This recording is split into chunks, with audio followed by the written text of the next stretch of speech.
Buenas, mi nombre es Yulandia Pereira Navarro y voy a hablar sobre el pensamiento mítico.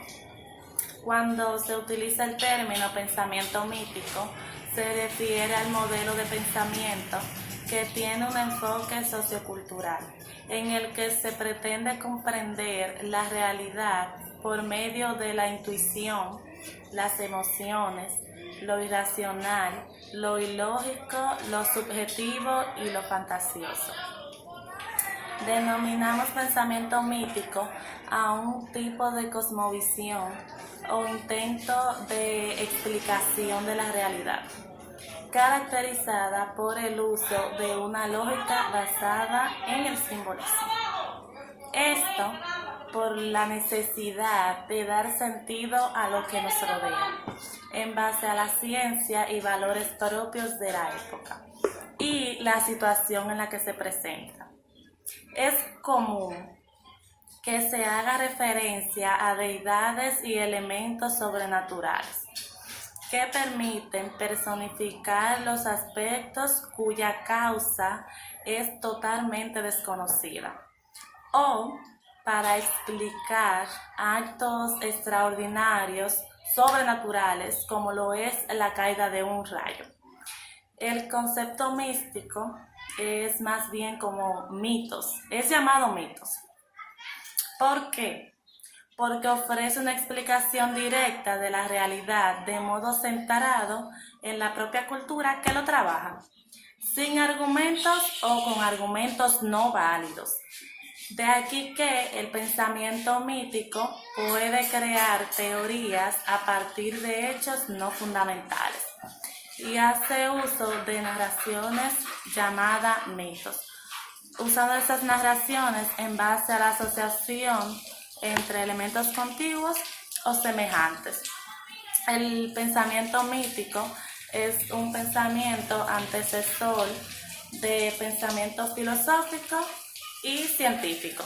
Son muy diferentes estos pensamientos, pero tienen en común que ambos tipos de pensamientos intentan ofrecer al ser humano una explicación de por qué la realidad es como es y el origen de los diferentes fenómenos, así como también el hecho de que se basan en teorías que suelen enfocarse en la estabilidad de lo que es la realidad.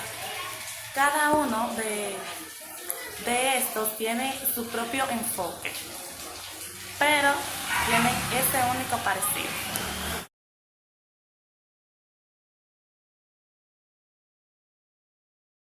Hola, yo soy Nancy Cerón y voy a estar hablando de lo que es la cultura. La cultura es el conjunto de creencias y tradiciones que caracteriza un pueblo o una nación, o más bien una sociedad. Estas se transmiten de generación en generación, de familia en familia, o también se pueden adquirir desde la comunidad, porque mientras más pasa el tiempo se van adquiriendo nuevas culturas a nuestra sociedad y en nuestro entorno.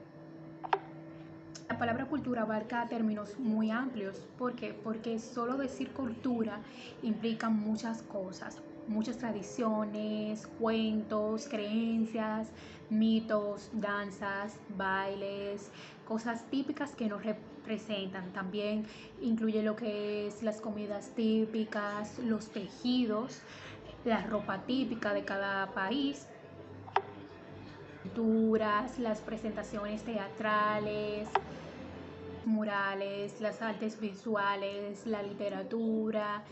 Por eso digo que la cultura es un término muy pero muy amplio. Diferentes tipos de cultura, como son la cultura de masas, la cultura indígena, la alta cultura, etcétera. Gabriel Said, la palabra cultura está documentada desde el 1515, pero fue a través del tiempo que la palabra cultura apareció en lo que fue el diccionario de la Real Lengua Española, mucho más adelante. Echeverría le definió como algo que caracteriza a los seres humanos de los demás seres, algo que es propio.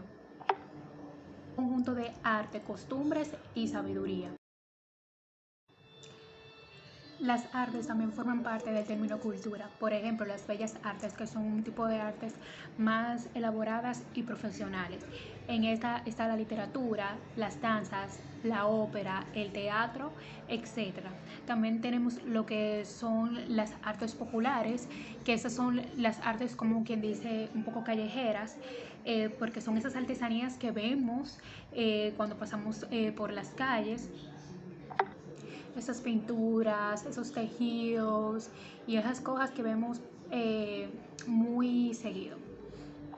También podemos notar la cultura musical, que como su nombre lo indica, son esos instrumentos que se tocan más en un determinado país, esa música. Por ejemplo, aquí en República Dominicana predomina lo que es el merengue. Ya para cambiar de tema, vamos a hablar un poquito de lo que es nuestra cultura, la cultura dominicana. Aquí, aquí en el país tenemos una cultura muy rica, muy variada y muy diversa, empezando por nuestros platillos que predominan lo que es mucho el sancocho, el arroz, la habichuela y el pollo guisado, que es nuestra bandera, el mangú con salami frito. También tenemos muchas playas que creemos en diferentes cosas, pero nuestra principal religión es la católica y creemos más en Dios. Tenemos muchos cuentos, muchas artesanías. También en la lectura predomina Pedro Mil, que es nuestro poeta nacional. Tenemos símbolos patrios muy bonitos, exaltando nuestros colores, que es el rojo, el azul y el blanco. Aquí está aquí el tema de la cultura. Espero que hayan podido comprender y gracias.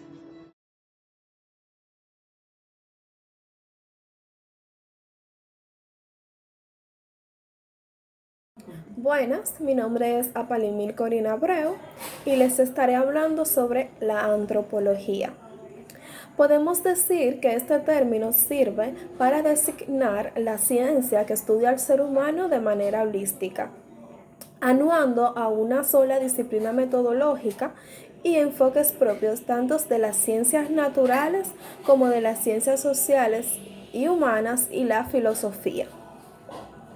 Esta ciencia analiza al hombre en el contexto cultural y social del que forma parte.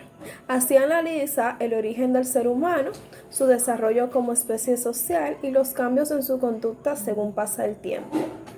Esta ciencia también toma en cuenta la evolución de la especie humana, tomando en cuenta la diversidad étnica, la diversidad cultural, las costumbres sociales, las creencias, los procesos de transformación, entre otros.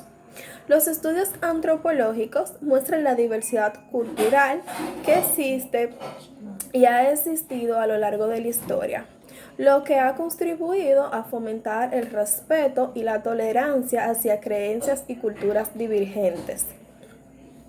¿Cuáles son las ramas de la antropología?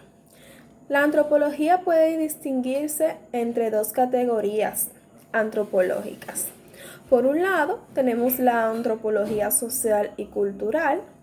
Esta estudia a los seres humanos como colectivos que sirven ante una sociedad y que por lo tanto son productores de cultura y al mismo tiempo son productos de esta. También está la antropología biológica o física. Esta estudia la variabilidad biológica de los grupos humanos a lo largo de su historia, sin tener en cuenta los aspectos culturales. Los inicios de la antropología. La antropología se constituyó como disciplina independiente durante la segunda mitad del siglo XIX. Aupada por la difusión de las teorías evolucionistas de Charles Darwin, que pasaron del terreno de las ciencias naturales al de las ciencias sociales, lo que hoy se conoce como evolucionismo social, defendido por Herbert Spencer.